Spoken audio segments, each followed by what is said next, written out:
what investors actually want in your financial reports. Now, your monthly investor report shouldn't make you break out in a cold sweat.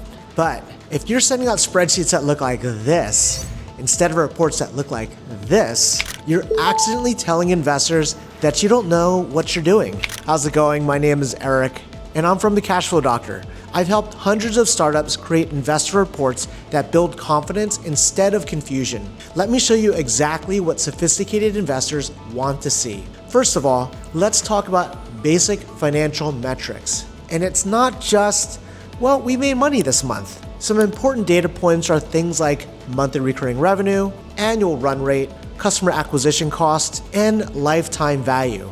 And these are not just numbers, they help you tell the story of your business model. Here's a little hint. Your customer acquisition cost to lifetime value ratio should have at least 1 to 3.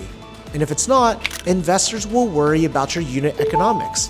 How can you be profitable? Now let's talk about cash flow. This is where most founders lose credibility when reporting to investors. Things like current cash, monthly burn rate, and runway calculations are all crucial metrics. Now, keep in mind that cash divided by burn equals months remaining of your runway. You want to make your reporting simple to understand. Now next, what separates good reports from great ones are forward-looking insights. Now, don't just report what happened in the past. Show investors what you expect to happen and why. Include your assumptions. Investors invest in the future, not in the past. Also, operational metrics tell investors how well that you're executing. Things like your gross margins trending up over time shows that you're getting more efficient. Cost per employee helps them understand your scaling strategy. All right, let's talk about our investor report template and what we do for many of our clients. The first section is a key metrics dashboard.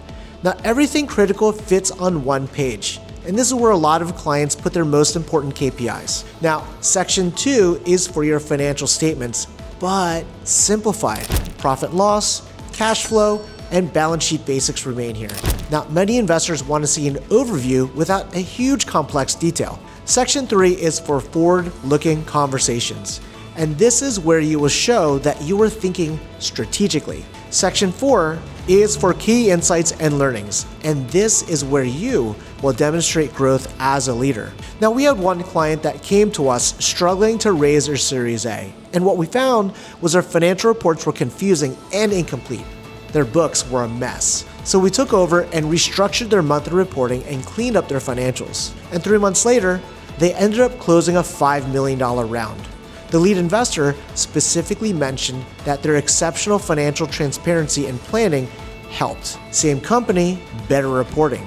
Now keep in mind, when your reports are clear, investors will stop worrying about financial management of your company and start focusing on your growth story. Now, if you are raising capital for your startup, I've made a How to Raise Your Series A with Confidence checklist, and it's free to download when you click the link in the description box below. And if you're actively fundraising and want to help making your financials look much more investor-friendly and investor-ready, feel free to book a consultation. We specialize in helping startups get ready for their next round.